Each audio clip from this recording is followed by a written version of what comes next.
Muhammadin Rasulillahil Karim wa ala alihi wa sahbihi wa man tabi'ahum bi ihsan ila yaumiddin. Amma ba'du.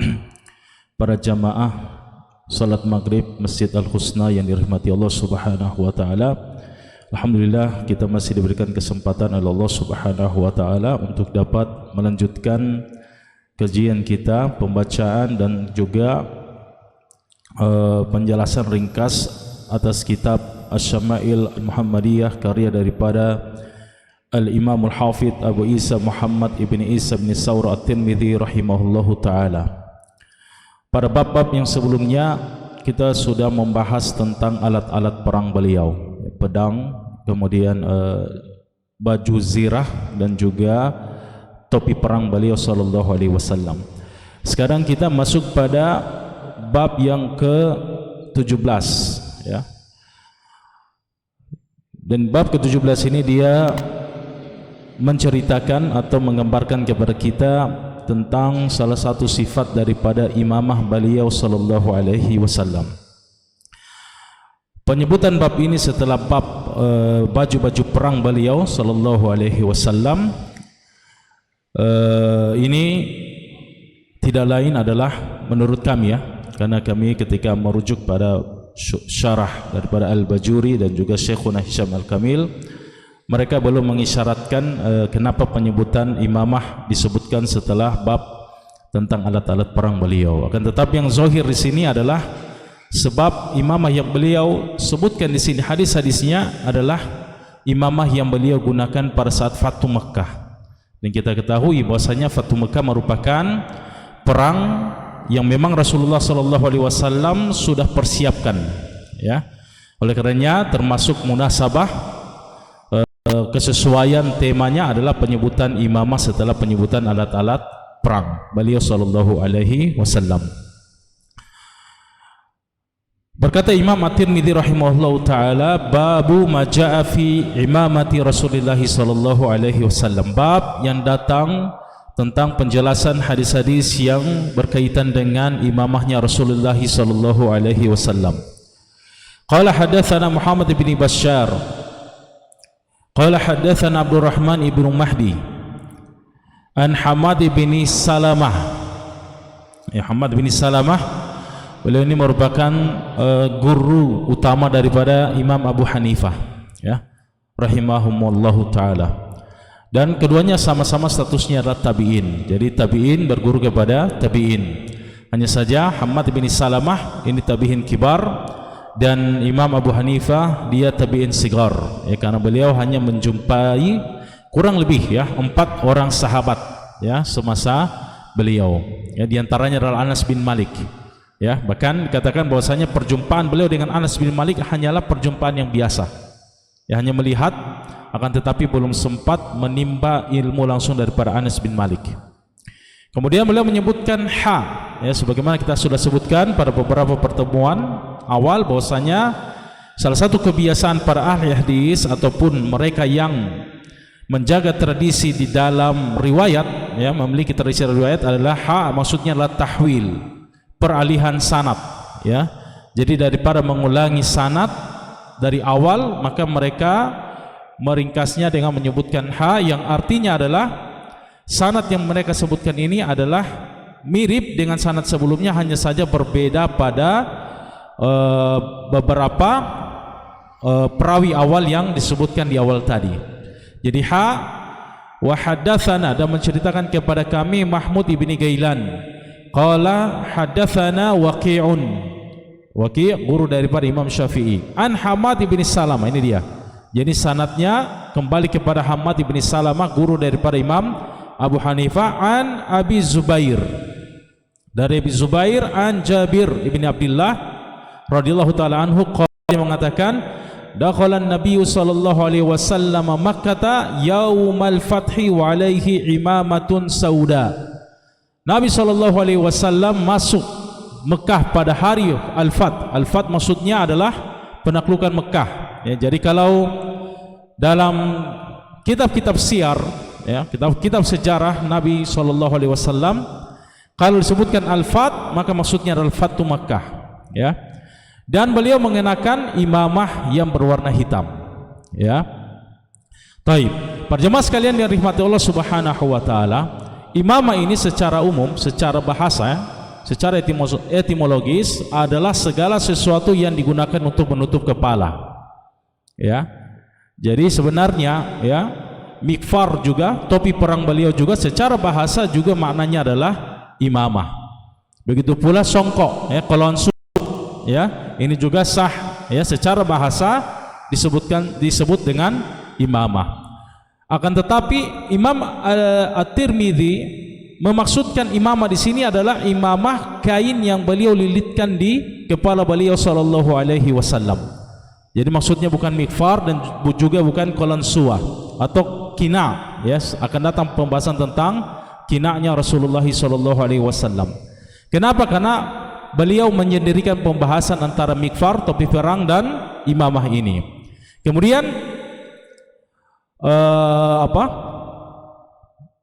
hukum penggunaan imamah ini dia adalah sunnah Nabi sallallahu alaihi wasallam dan juga dia merupakan salah satu tradisi yang dijaga oleh para ulama kita, ya. Kemudian juga diriwayatkan dalam beberapa hadis tentang bagaimana sifat imamah beliau sallallahu alaihi wasallam, di antaranya adalah imamah beliau ini memiliki ekor, ya, ekor. Kemudian ekornya ini ada yang meriwayatkan dua ekornya, kemudian ada yang meriwayatkan hanya satu saja, ya. Kemudian kalau yang satu ekor, ya, satu ujungnya, maka ini biarkan dia berada di belakang, ya, di belakang, di antara dua bahu. Begitu pula kalau dia memiliki dua ujung yang ditampakkan dari para imamah, maka dia dalam riwayat katakan bahwasanya ini juga dibiarkan menggantung di sisi kanan ataupun sisi kiri, ya. Dan juga sebagian ulama, ya, mereka memanjangkan ekor mereka ini, ekor daripada surban, ya. Dan terutama di kalangan para sufiyah, mereka memiliki beberapa tradisi yang disebut dengan khirqah, ya, tradisi menggunakan imamah, ya. Makanya setiap thariqah mereka memiliki metode dalam penggunaan imamah, dan semuanya ini adalah disanadkan atau bersanad hingga kepada Nabi sallallahu alaihi wasallam. Kemudian sebagian orang di dalam mazhab Syafi'i ada sebuah hukum masalah yang disebutkan oleh para fuqaha kita, yaitu tahnik. Tahnik itu adalah memilitkan atau melingkarkan imamah ini ke leher. Jadi ada yang imamah ini panjangnya berapa dhirab, berapa meter karena lebih, kemudian bersisanya ini mereka lilitkan di leher. Ini di dalam mazhab Syafi'iyah ini tidak disunahkan, ya, tidak disunahkan, bukan haram, ya, tidak disunahkan, ya, tapi sebagian ulama mengatakan ini disunahkan, ya. Jadi kalau kita merujuk pada pendapat Syafi'iyah ini tidak disunahkan, akan tetapi sebagian ulama di luar Syafi'iyah atau bahkan sebagian Syafi'iyah meskipun bukan pendapat resmi, ini mereka menganggap masalah ini dia tidak masalah. Kemudian Kemudian apa hukum masuk ke dalam kota Mekah? Apakah harus orang yang masuk ke dalam kota Mekah itu dalam keadaan berihram atau tidak? Ya, ini dalam mazhab Syafi'i, bahkan Imam Syafi'i pun menaskan dua pendapat, ya, bahwasanya ketika masuk kota Mekah maka wajib dalam keadaan berihram, ya, meskipun dia tidak mau melaksanakan umrah, ya. Jadi memakai pakaian ihram, kemudian mengelilingi tawaf dan seterusnya, ya. Akan tetapi ulama yang lainnya mengatakan tidak wajib berihram, ya. Kenapa? Kenapa masalah ini muncul? Karena melihat daripada kemuliaan daripada kota Mekah, ya, kemuliaan daripada kota Mekah, sehingganya muncul masalah ini. Apakah masuk di dalam kota Mekah ini harus disertai dengan ihram atau tidak? Ya, baik. Kemudian dalam hadis ini juga menunjukkan bolehnya kita menggunakan imamah yang berwarna hitam, ya. Kalau kita melihat imamah sekarang itu banyak variasinya, ya. Ada imamah khusus para ulama Hadramaut, ya, mungkin kita bisa lihat yang dipakai oleh Habib Umar, ya, bin Hafid. Begitu pula kalau di Gorontalo sering digunakan oleh Habib Salim Al-Jufri, ya. Ini disebut dengan imamah khas dari para ulama-ulama Hadramaut, ya. Kemudian ada juga imamah khusus orang Sudan. Imamah khusus orang Sudan ini sangat tebal, Ya, besar sekali. Ya, dikatakan oleh Syekh Hisham Al-Kamil ketika beliau mengomentari salah satu hadis di dalam kitab ini, bahwasanya orang Sudan itu kenapa imamah mereka ini sangat tebal, ya, ini karena udara di sana sangat panas. Ya, jadi fungsi daripada imamah tidak lain adalah untuk melindungi kepala dari panas dan juga dingin. Ya, akan tetapi para jemaah sekalian, imamah yang digunakan oleh Nabi SAW ini tidak diriwayatkan kepada kita berapa panjangnya, sehingganya bisa mentaksir ukuran daripada imamah baginda Nabi SAW. Imam At-Tabrani menyebutkan bahwasanya imamah beliau ini kurang lebih ukurannya adalah 7 dhira'. Ya, 7 dhira'. Kalau 1 dhira' dia sama dengan 60 cm, maka kurang lebih ukuran imamahnya adalah berapa? 30 berapa ya? 42, ya, 4,2 meter. Ya, rata-ratanya 4 meter, ya. Akan tetapi Imam Ibnu Qayyim mengatakan dalam kitab beliau bahwasanya, atau dinukil oleh Imam Al-Bajuri. Imam Al-Bajuri sering menukil pendapatnya Imam Ibnu Qayyim, ya, Az-Jauziyah. Beliau mengatakan bahwasanya imamah Rasulullah itu dia tidak besar, tidak juga kecil. Ya, jadi hanya cukup, ya. Jadi digunakan lingkaran itu, ukurannya itu disesuaikan dengan hajat yang ada pada waktu itu. Kalau dia panas bisa saja beliau menggunakan imamah yang tebal, ya, atau menebalkan imamah beliau. Kalau dia dingin, kalau dia dingin maka dia dikurangi, ya. Sehingganya kata beliau bahwasanya ukuran imamah itu dia tidak besar dan juga tidak kecil, ya. Baik. Kemudian penaklukan Mekah ini para jemaah sekalian, sebagaimana disebutkan dalam hadis ini, dia terjadi pada tanggal 20 Ramadan, ya. 20 Ramadan pada tahun 8 Hijriah, ya. Dan sebab daripada terjadinya penaklukan Mekah ini adalah dia merupakan lanjutan daripada kisah perjanjian Hudaybiyah. Ya, jadi perjanjian Hudaybiyah itu kaum muslimin dan juga orang-orang Quraisy mencapai kesepakatan untuk berdamai, melakukan gencatan senjata kurang lebih 10 tahun. Ya, jadi tidak boleh saling menyerang. Kemudian juga hal ini juga berlaku bagi kabilah-kabilah Arab yang berintisab, bergabung dengan dua kelompok besar ini. Ya, kemudian dalam perjanjian itu dinyatakan bahwasanya kabilah Bakar, ya, ini masuk kepada perjanjiannya orang Quraisy, artinya masuk menjadi kelompok mereka. Kemudian kabilah Khuza'ah, mereka masuk pada perjanjiannya Rasulullah SAW.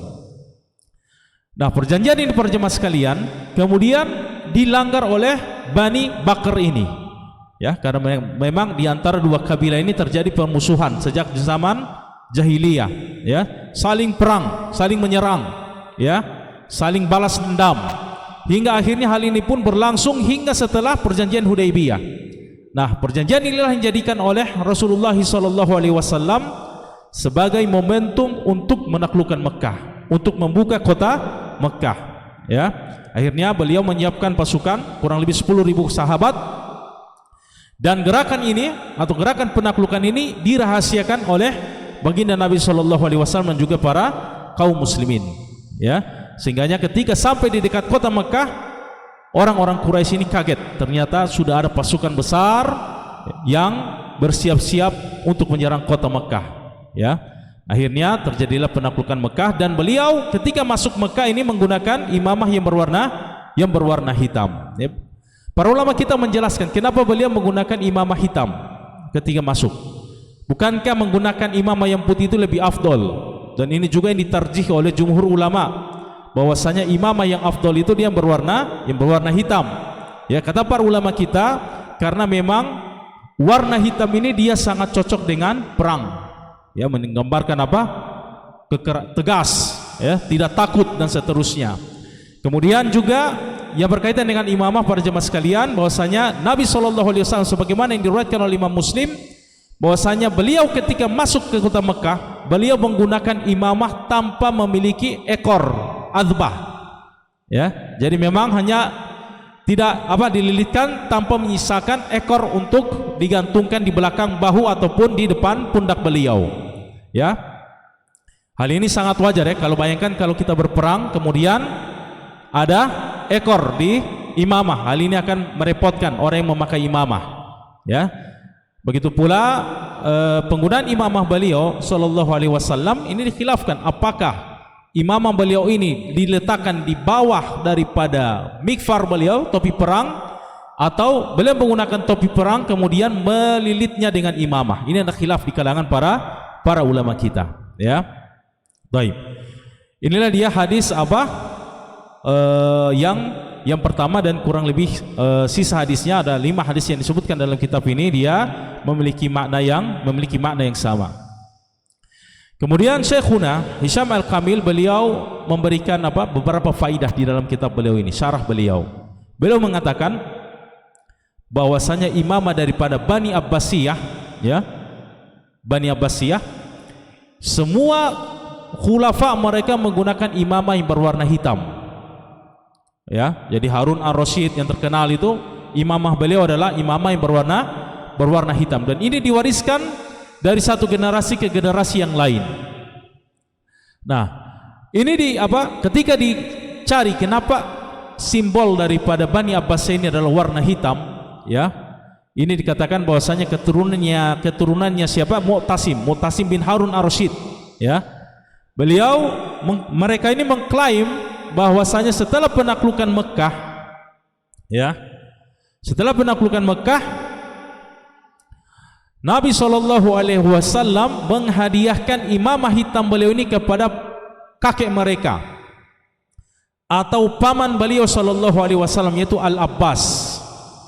Ya, jadi Bani Abbasiyah ini adalah keturunan daripada Al-Abbas, ya, atau keturunan daripada Abdullah bin Abbas.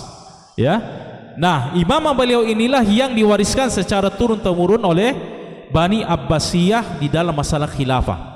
Ya, jadi ataupun siapa saja yang menjadi sayyid mereka, pemimpin keluarga mereka itu menggunakan imamah yang berwarna hitam, yang tidak lain adalah yang diwariskan dari kakek mereka, yaitu Al-Abbas bin Abdul Muttalib radhiyallahu taala anhu. Ini dia faidah yang diberikan oleh Syekhuna yang pertama. Kemudian Syekhuna juga menjelaskan, ya, berikan faidah, ya, bahwasanya beberapa sahabat juga menggunakan imamah yang berwarna hitam, ya. Di antaranya adalah Ali bin Abi Thalib dan juga Muawiyah bin Abi Sufyan. Ya, ini 2 sahabat yang merupakan nenek moyang daripada dinasti besar di dalam dunia Islam, ya. Ali bin Abi Thalib merupakan nenek moyang daripada kakek daripada Alawiyin, kaum Alawiyin. Kemudian Muawiyah bin Abi Sufyan, dia merupakan kakek daripada dinasti Umayyin, ya. Nah, kalau keturunan daripada Ali bin Abi Thalib, ya, radhiyallahu taala anhu, ini mereka di masa-masa Bani Abbasiyah, mereka ini dikenal menggunakan imamah berwarna hijau, ya. Jadi bukan berwarna hitam, ya, tidak mengikuti kakek mereka, ya, dengan beberapa sebab, ya. Jadi ketika di zaman itu, bahkan sampai sekarang masih ada, ketika ada yang menggunakan imamah berwarna hijau, itu menunjukkan bahwasanya mereka adalah ahlul bait, ya. Ini menunjukkan bahwasanya mereka adalah ahlul bait daripada Nabi sallallahu alaihi wasallam. Dan juga khalifah dari Bani Abbasiyah, Al-Ma'mun bin Harun Ar-Rasyid, beliau sempat menggunakan imamah berwarna hijau yang merupakan simbol daripada Alawiyin, karena beliau ini merupakan salah satu pencinta daripada Ahlul Bait juga. Beliau Ahlul Bait dari jalurnya Al-Abbas, dan beliau juga sangat mencintai keturunan daripada kaum Alawiyin.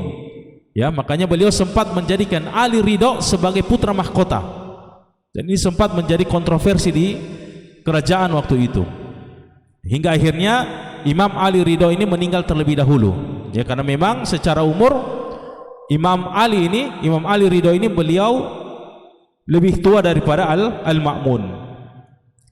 Kemudian Muawiyah bin Abi Sufyan, beliau juga menggunakan imamah yang berwarna hitam. Akan tetapi yang menjadi tradisi di kalangan dinasti Bani Umayyah adalah mereka menggunakan imamah atau burdah yang mereka beli daripada keturunan daripada Ka'ab bin Zuhair, ya, yang punya kasidah burdah yang terkenal itu, ya, atau kasidah Banat Su'ad, ya.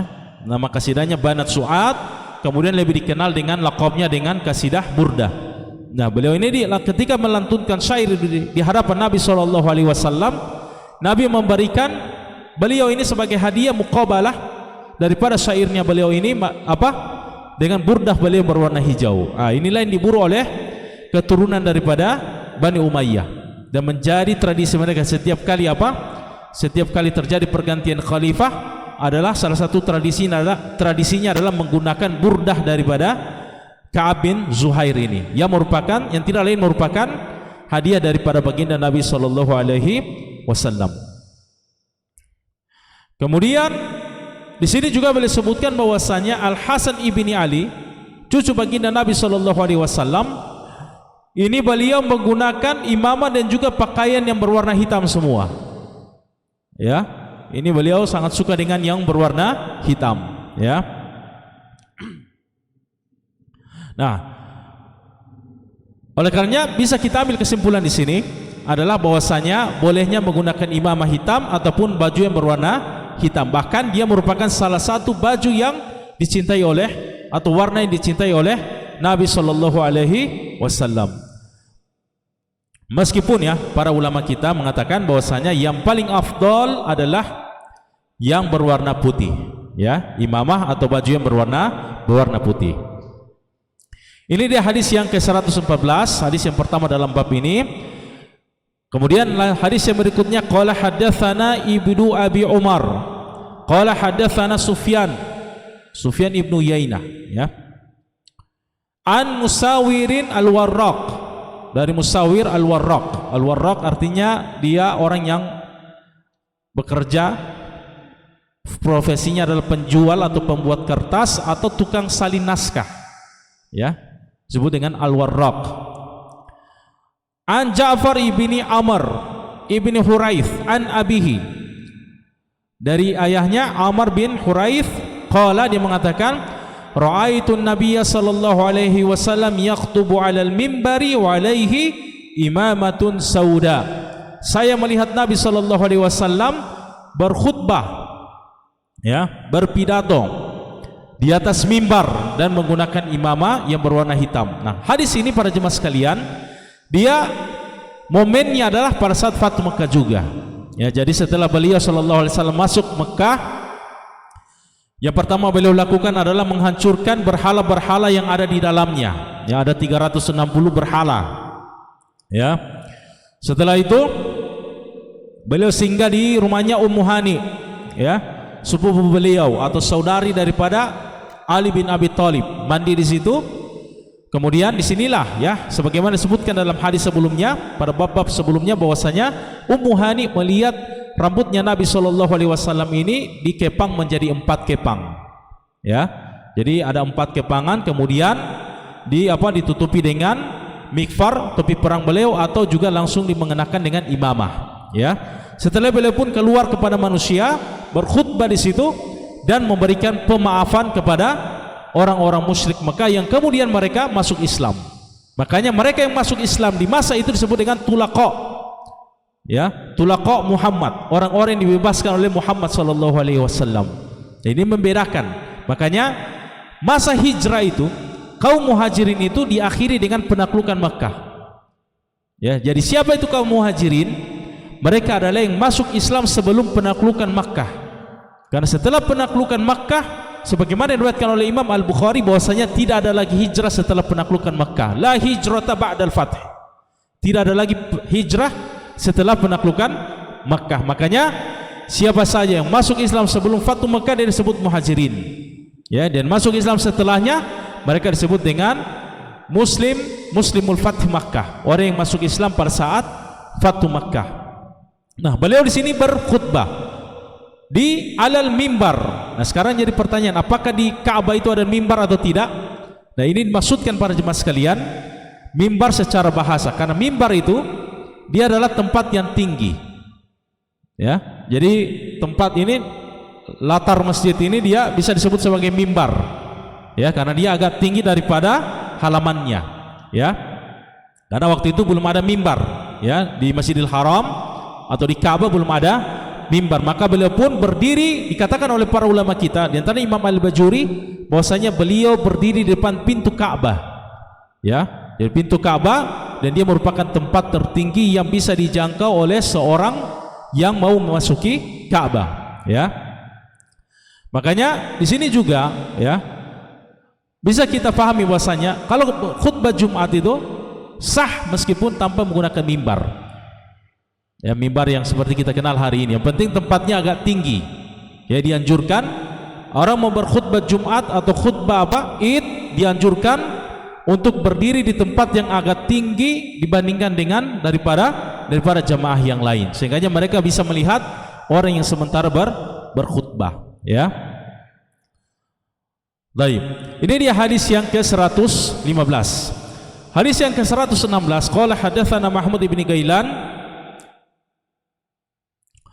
qala wa Yusuf ibnu Isa qala, keduanya berkata haddatsana Waqi'un, menceritakan kepada kami Waqi' Ibnu Jarrah, gurunya Imam Syafi'i, an Musawirinil Warraq an Ja'far ibni Amr ibnu Huraith an abihi. Jadi dari perawi yang sama dari kalangan sahabat, yaitu Amr bin Huraith, anna Nabiyya sallallahu alaihi wasallam khotoban nasa wa alaihi imamatun sauda. Ini maknanya sama, ya, bahkan redaksinya ini hanya berbeda pada mimbar, ya. Hadis sebelumnya ada redaksi alal mimbar, kalau pada hadis yang ini dia tidak ada alal mimbar. Jadi Nabi SAW berkhutbah kepada manusia dan beliau menggunakan apa? Imamah yang berwarna hitam.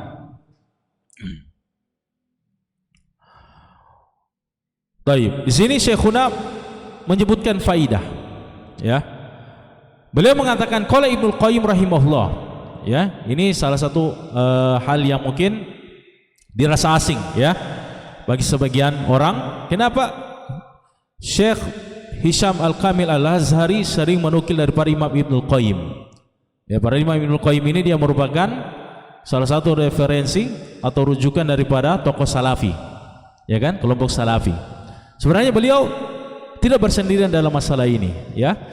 Kalau bisa kita katakan, ya, kalau kami pribadi ketika membaca kitab beliau ini dan membandingkannya dengan Hasyiah Al-Bajuri atas syarah atas Asy-Syama'il Muhammadiyah, ibaratnya kitab beliau ini merupakan ringkasan daripada syarahnya Imam Al-Bajuri, ya. Jadi faidah beliau sebutkan di sini tidak lain adalah beliau nukil daripada Imam Al-Bajuri, Syekhul Azhar. Ini merupakan salah satu bentuk insaf daripada Ahlussunnah wal Jamaah. Jadi apa yang benar dari orang-orang yang menyelisihi mereka, mereka katakan, bahkan mereka nisbatkan kaul ini kepada para orang yang mengatakannya. Ini salah satu bentuk insaf atau objektivitas daripada Ahlussunnah wal Jamaah. Bukan karena kita berbeda dengan mereka, kemudian mereka yang berbeda dengan kita, itu kebenaran dari mereka kita tolak. Ya, tidak seperti itu dia karakter daripada para ulama Ahlussunnah wal Jamaah. Nah, beliau mengatakan di sini, ya, Imam Ibnu Qayyim Al-Jauziyah rahimahullah, ya, dan beliau tidak menukilnya dari sumbernya, karena Imam Al-Bajuri juga tidak menukil dari kitab apa beliau menukil ucapan daripada Imam Ibnu Qayyim.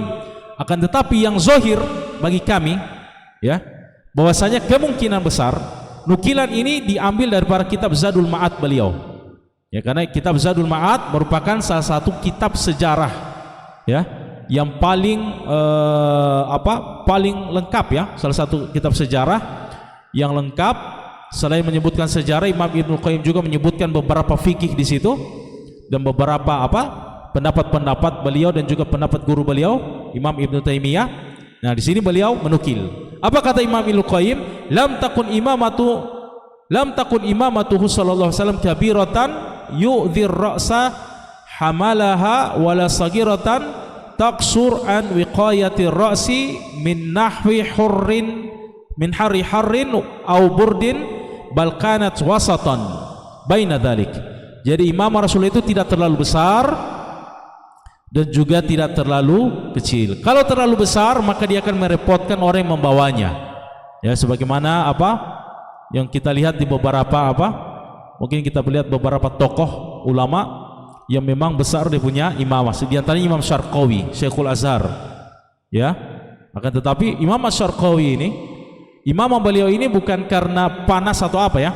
Akan tetapi dalam sebuah tradisi di Al-Azhar atau di sebagian turuk as-sufiyah, bahwasanya setiap orang yang bertambah ilmunya maka mereka akan menambahkan satu lingkaran lagi, satu lilitan. Ya, jadi semakin berilmu maka gurunya akan menambahkan satu lilitan pada imamahnya. Makanya semakin besar imamahnya maka diketahui oh dia ini sudah diakui oleh gurunya memiliki ilmu yang sangat luas. Ya, jadi antara adat dan tradisi tertentu, ya, ritual dalam beberapa tariqah sufiyah. Dan tidak pula terlalu kecil yang sehingganya fungsinya untuk melindungi kepala dari panas dan dingin ini tidak ada. Ya, sebagaimana mungkin sebagian orang memakai imamahnya hanya satu kali lilitan, ya, di tanah Arab sana yang sangat panas. Ya, ini tidak berfungsi, ya, karena tetap panas ataupun dingin akan tetap dirasakan oleh orang yang mengenakannya. Bahkan kata beliau rahimahullah, bahkan imamah beliau ini wasatan baina dzalik, pertengahan, tidak terlalu besar dan tidak terlalu kecil. Wa khairul umuri al wasatu, dan sebaik-baiknya perkara adalah pertengahan, ya. Jadi tidak terlalu besar dan tidak terlalu kecil. Ya, sebagian ulama, ya, mereka mengatakan bahwasanya menggunakan imamah itu merupakan syiarnya kaum muslimin. Ya. Kemudian mereka mengatakan menggunakan qalansuwah ini merupakan tradisinya orang-orang musyrik. Tentunya musyrik bukan orang Arab, ya, bukan orang Arab. Ini disebutkan oleh Imam Al-Bajuri, ya, dalam hasyiah beliau terhadap As-Syama'il Al-Muhammadiyah. Nah, sekarang bagaimana kita menyikapi ini? Kebanyakan kita hari ini menggunakan qalansuwah. Nah, maka kita katakan, ya, sebagaimana jawaban daripada Imam Ibnu Hajar Al-Haytami tentang toyalis,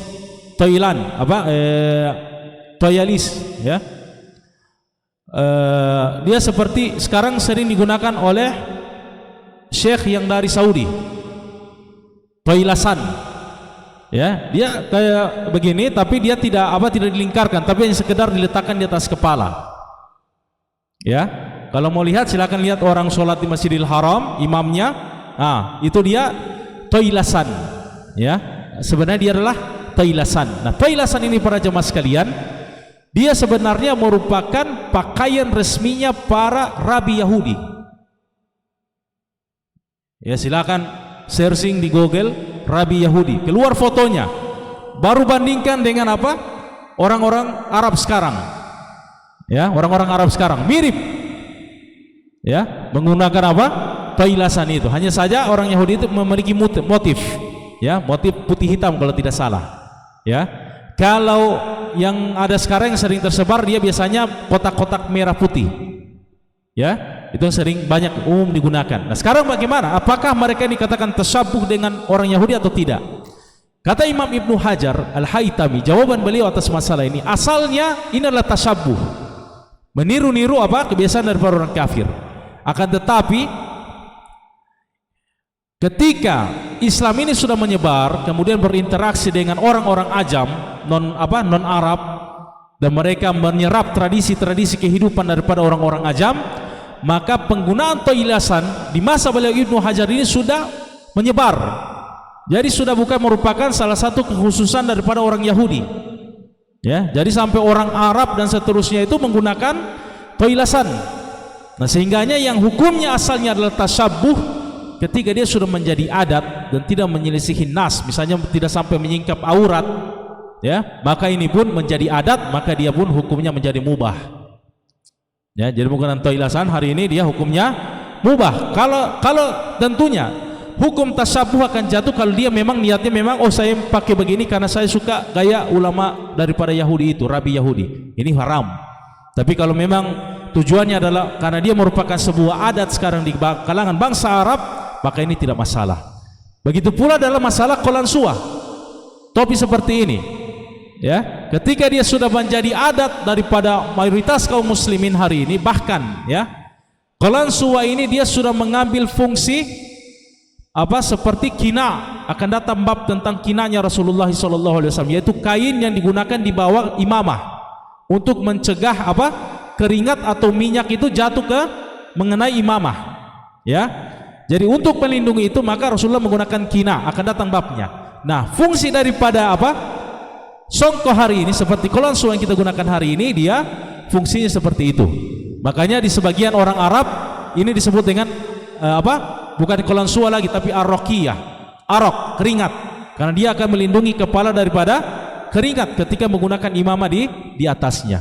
Makanya keliru orang ketika awal-awal belajar Islam, apalagi sampai parahnya hadis tentang man tashabbaha biqaumin fahuwa minhum. Dia bilang, oh ini ustaz pakai topi seperti paus yang ada di Roma. Ya kan, ini keliru. Ya, karena ini sudah menjadi adat. Ya, adat, sehingga adat dia bisa menghilangkan mengubah hukumnya sebelumnya. Hukumnya mengambil hukum tasyabuh sehingga menjadi mubah. Ya, seperti kasus dari para tailasan. Makanya Imam Malik bin Anas beliau juga menggunakan tailasan, dan tailasan digunakan oleh Imam Malik itu dikhususkan untuk majelis hadis beliau, dan tulisannya berwarna hijau, ya, dan ini sangat mahal, ya, sehingga dia menjadi adat, ya, sehingga tidak masalah menggunakannya, ya. Baik, ini dia kemudian penggunaan imamah para jamaah sekalian sangat dianjurkan di dalam sholat, ya, sangat dianjurkan digunakan di dalam sholat. Jika suatu masyarakat tidak terbiasa menggunakan imamah seperti di Gorontalo, maka dianjurkan para imam di dalam mazhab Syafi'i yang makruh menjadi imam kalau tidak menggunakan qalansuwa, songkok, ya, karena dia merupakan wibawa dari para imam, ya, karena karena selain fungsi imamah melindungi panas, dia juga punya fungsi sebagai hiasan, memperindah tampilan daripada seorang laki-laki, ya. Jadi di dalam mazhab Syafi'i kalau ada yang imam terus tidak pakai songkok, dan kayaknya di sebagian masjid juga jadi tradisi, ya, kalau tidak ada songkok langsung dipinjamkan songkok. Ini hukumnya makruh kalau menjadi imam tidak menggunakan songkok, ya, jadi ikut adat yang ada di situ, ya. Selain dia menjadi adat, dia juga adalah pendapat yang disebutkan di dalam mazhab Syafi'iyah. Begitu pula di dalam mazhab Syafi'i makruh imam menggunakan celana. Sah solatnya, tapi hukumnya makruh, ya. Jadi kalau mau jadi imam maka pakai sarung, ya, pakai sarung. Baik.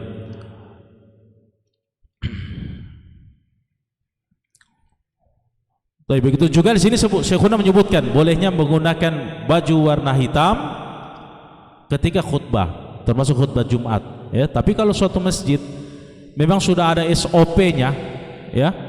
Baginya masjid itu kalau ada tradisi tertentu, aturan-aturan tertentu dikasih tahu sama calon khutibnya. Kalau khutbah di sini harus pakai baju putih, harus pakai begini supaya tidak jadi pembicaraan, ya. Karena pernah kejadian ada masjid yang memang mempersyaratkan khutibnya itu harus pakai selempang seperti ini. Nah, dia tidak tahu, dia langsung khutbah, setelah itu jadi pembicaraan. Itu khutibnya itu tidak sempurna dan seterusnya. Ya, padahal dia tidak tahu. Makanya ini masukan dari kami, ya. Kalau ada SOP daripada khotib ataupun imam, dicantumkan di surat itu, ya, harus hadir 10 menit, tidak boleh menggunakan celana, ya. Kalau macam di Masjid Agung Baitur Rahman itu di Limboto tidak boleh menggunakan jas. Sebenarnya SOP-nya harus pakai minimal jubah warna putih, ya, itu harus diketahui. Makanya ketika ada yang mengingkari, kenapa khotibnya memakai memakai jubah jas, ya, memakai jas, itu mereka tidak tahu, ya. Baik. Hadis yang ke-117, qala hadatsana Harun bin Ishaq al-Hamdani qala hadatsana Yahya bin Muhammad al-Madini, ya, al-Madini, ya. Dalam naskahnya Imam Al-Bajuri Al-Madini, yaitu dari kota Madinah, untuk membedakan antara Yahya bin Muhammad Al-Madani juga, ya. Abdul Aziz bin Muhammad an Ubaidillah ibni Umar. Ini cucunya Umar dan anak daripada Abdullah bin Umar yang terkenal. Jadi harusnya dia Ubaidillah bin Abdullah bin Umar. An Nafi', dari Nafi'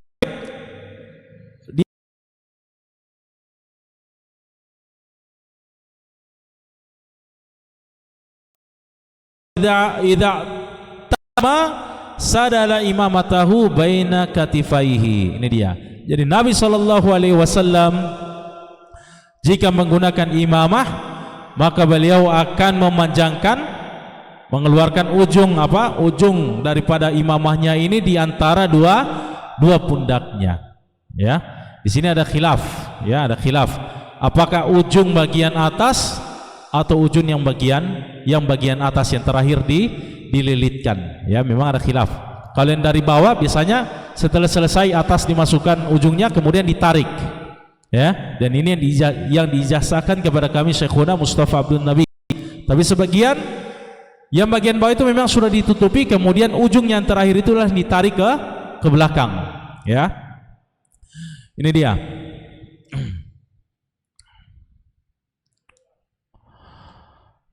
Baik, kemudian hadis yang terakhir, qala hadatsana Yusuf ibn Isa qala hadatsana Waqi' qala hadatsana Abu Sulaiman wa huwa Abdurrahman ibnul Ghasil. Ya, Abdurrahman bin Ghasil ini adalah namanya Abdurrahman bin Sulaiman bin Abdullah Al-Ham bin Hanzalah. Jadi Hanzalah ini dijuluki dengan Al-Ghasil, sahabat yang mulia. Ya. Jadi Hanzalah ini waktu itu beliau ini salah satu syuhada dari perang Uhud. Meninggal di perang Uhud dan beliau dalam keadaan junub. Ya.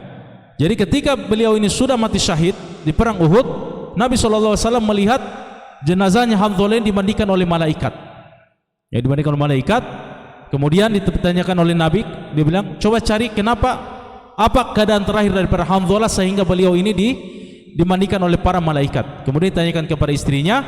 Jadi istrinya katakan, "Ini Hanzalah, dia dalam keadaan junub ketika mendengar bahwasanya Rasulullah akan menuju ke Uhud di luar kota Madinah. Makanya beliau tidak ingin meluputkan perang ini. Makanya sebelum mandi janabah, beliau pun langsung mengikuti perang Uhud dan langsung meninggal di situ, mati syahid.